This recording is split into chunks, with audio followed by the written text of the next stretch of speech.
It's 4 hours before sunrise, roughly 216 BCE, and you're already moving. Not because anything's wrong, because if you're a low-ranking government clerk in the Qin Empire, this is simply what Tuesday looks like. You have to be at your post before the sun is fully up, and the walk alone eats close to an hour. If you're not a clerk, you're almost certainly a farmer, and your day started even earlier than that, with the animals, in the dark, before there was enough light to see your own hands clearly. Either way, here's the question. What did a person in the world's first unified Chinese empire actually do, all day, every day, in a civilization the rest of the world mostly remembers for one wall and 8,000 clay soldiers? Here's what's coming. What sunrise to sunset actually looked like if you were one of the roughly 9 in 10 people who farmed. The strange bureaucratic rhythm that gave China something suspiciously close to the world's first weekend. What a shift looked like on the largest funeral monument construction project ever attempted, and the quality control stamp pressed into the clay by the guy actually doing the work. And at the very end, because it's too good to lead with, the 1 month, out of thousands of ordinary months, where this entire daily system broke completely and took the empire down with it. Let's go. Here's the thing nobody tells you about ancient China. Everything you already picture, the Great Wall, the terracotta army standing in silent rows near Xi'an, the Forbidden City, is architecture built by the state, for the state, engineered to be looked at for centuries. It's stone. It's fired clay. It survives weather, war, and time almost by design. The actual texture of an ordinary day, what time you got up, what you argued about, what got you in trouble, was written on bamboo and wood, materials nobody thought needed to outlast a season, let alone a millennium. Wood rots, bamboo rots. In most of China's climate, the paperwork of daily life simply disappeared, and what stood in its place was the monuments.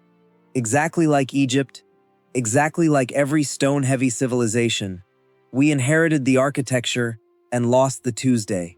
Except, once, we got lucky. In December 1975, in a village called Shuihudi in Hubei province, a farmer digging near his home broke into a sealed tomb. Inside was a skeleton, and packed around it, under the feet, beside the head, over 1,000 strips of bamboo, tied in bundles, covered in ink. Not gold, not jade, paperwork. It belonged to a man named Shi, a career government clerk who spent his life processing exactly the kind of administrative detail nobody thought was worth carving into stone. Work schedules, sick leave rules, punishment tables, deployment records. Because of one dead clerk's filing habit, we can rebuild an ordinary Qin day in a level of detail that would have seemed impossible a century ago. So let's actually live it. If you're a farmer, and the overwhelming majority of the population was, the sun runs your entire life, and it does not negotiate. You're up before first light because the animals need tending before the heat sets in, and you work, essentially without formal pause, until the light is gone. There's no lunch break in the modern sense. There's food when there's a natural gap in the labor, eaten standing or squatting in the field, and then you go back to it. Millet and wheat in the north, and increasingly rice as you moved south, planted by hand, weeded by hand, harvested with a simple curved iron sickle that hadn't changed much in generations. Most farms were small, family-run, maybe 100 households clustered into a village, working land with basic ox-drawn plows where an ox was even available, and by hand where it wasn't. This is, by any honest measure, a genuinely brutal daily rhythm, sunrise to sunset, every day, with the seasons deciding whether that meant planting, weeding, or a harvest so intense you're bent double for the whole of daylight. If instead you were a government official, your day was brutal in a completely different way. Officials in the Qin Empire were expected to leave home by 4 or 5 in the morning. Transport was slow and the walk or ride into the office took real time, and the working day often ran until 7 in the evening. Attendance at the morning meeting wasn't optional. Punctuality was enforced with a seriousness that would feel unhinged today, and we'll come back to exactly how seriously in a moment. But here's the detail that surprised even me. Right around this exact period, at the very start of the following Han Dynasty, China produced something that looks remarkably like the modern weekend. It was called Xiumu, literally rest and wash, and it gave officials one full day off after every 5 days of work, specifically so they could go home, see their families, and bathe, since most officials lived inside their government offices during the working stretch. It wasn't generous, it wasn't universal, farmers got nothing like it.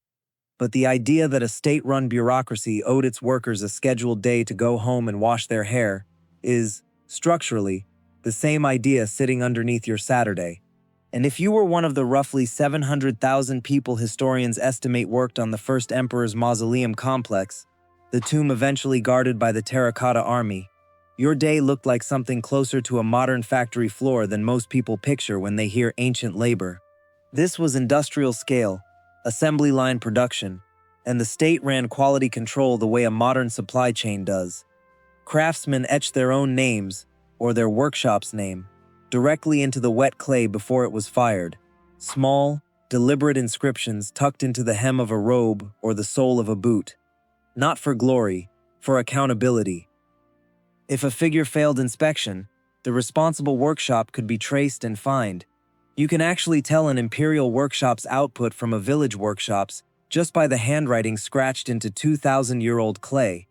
Palace craftsmen wrote in a neat, formal script. Conscripted village potters signed more casually, prefixed with their hometown instead of an institution. Even the faces reflect it. Palace artisans, surrounded daily by real soldiers, sculpted taller, more idealized figures. Village craftsmen gave theirs looser, more individual, more human expressions. The Terracotta Army isn't one workforce. It's two, both still visible in the clay. Away from the fields and the workshops, family life ran on its own separate clock. The household, not the individual, was the unit the state registered and taxed, often several generations under one roof, with clearly defined obligations running between parents and children in both directions.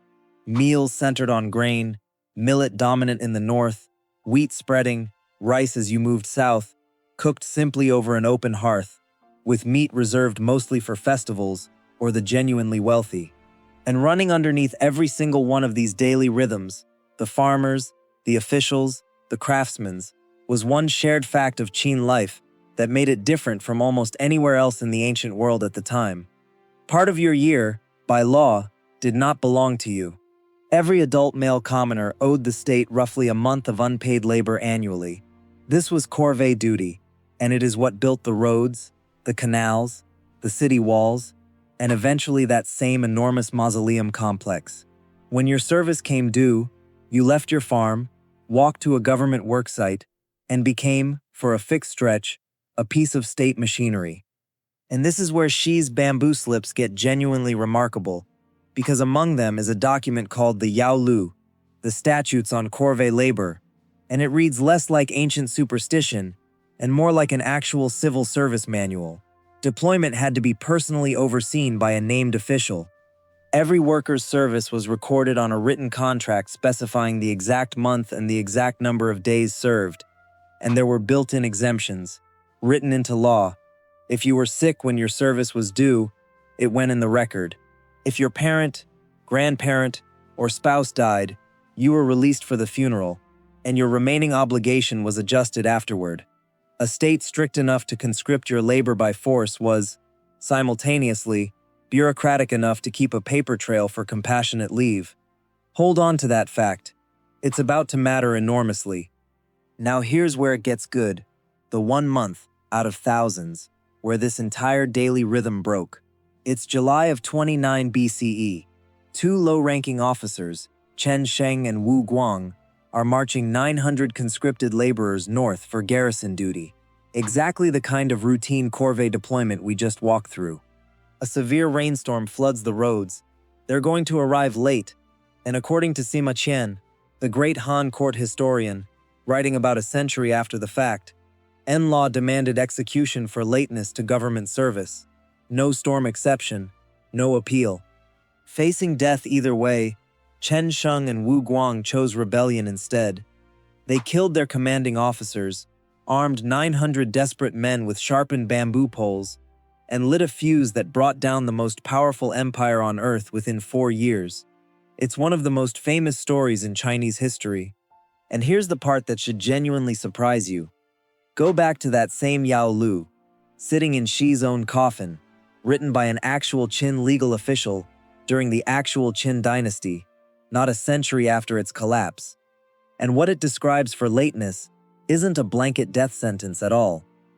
It's a system of graduated fines that scale with how many days late you are, sitting right alongside the sickness and funeral exemptions we already covered. Historians are still arguing over how to reconcile this. Maybe wartime frontier conscription carried harsher penalties than routine domestic corvée. Maybe Sima Qian, writing for a Han court with every political incentive to paint its defeated predecessor as a monstrous tyrant, sharpened the story on the way down. Either way, this is one of the rare moments in ancient history where the legend and the government's own paperwork don't quite agree, and we only get to notice that at all because a filing clerk's coffin happened to survive. Let's take a step back, because there are 3 things here. First, the daily life of an ordinary person in Qin China was not some abstract footnote to imperial history. It was a fully documented system, with schedules, exemptions, and quality control stamps, running underneath the monuments the whole time. Second, the version of history that survives loudest isn't always the version the paperwork supports. Chen Sheng's rebellion is real, the rainstorm is real, but the merciless law that supposedly caused it is a live, unresolved argument. Third, we only know any of this by accident. Xi wasn't writing for the future.